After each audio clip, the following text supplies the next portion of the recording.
Guys welcome back to my channel. দুদিন blog দিতে পারিনি, ভীষণই শরীরটা খারাপ, এখন অবধি ঠিক হয়নি। যাই হোক, দীঘার এটা সেকেন্ড ডে ছিল। মর্নিংয়ে ঘুম থেকে উঠে ব্ল্যাক কফি আর একটু বিস্কিট খেয়ে আমরা চলে গিয়েছিলাম তালসারির দিকে।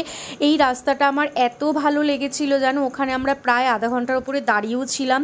আর তালসারিটা এর আগে আমরা কখনোই যাইনি, দীঘা যতবারই গিয়েছি ফার্স্ট টাইমই গিয়েছি। তো ওখান থেকে কিছুটা আমরা টাইম স্পেন্ড করে আমরা ফিরে আসি হোটেলে এসে আমরা একটু ব্রেকফাস্ট করে আমরা উদয়পুরের দিকে চলে যাই এবং মাঝে একটু ঢং করে একটু ভিডিও শট করে নিয়েছিলাম। উদয়পুরে গিয়ে আমরা নিয়েছিলাম কাঁকড়া, চিংড়ি, সাথে নিয়েছিলাম চিকেন কষা আর একটু শশা মাখা। দেন আমরা ওখানে অনেকক্ষণ ছিলাম, প্রায় 1 ঘন্টার ওপরে। তারপর আমরা হোটেলে এসে আবার সুইমিং পুলে একদম অনেকক্ষণ স্নান সেরে আমরা রুমে চলে যাই। আর সেদিন খেতে খেতে প্রায় 6:30 বেজে গেছিলো। নিয়েছিলাম সেদিন মটন কষা, মুগ ডাল, চাটনি, পাঁপড়, ঝুড়ো আলু ভাজার সাথে বাসমতি চালের ভাত। সো ভিডিওটা এখানেই রাখছি, নেক্সট ব্লগ নিয়ে আসছি, বাই।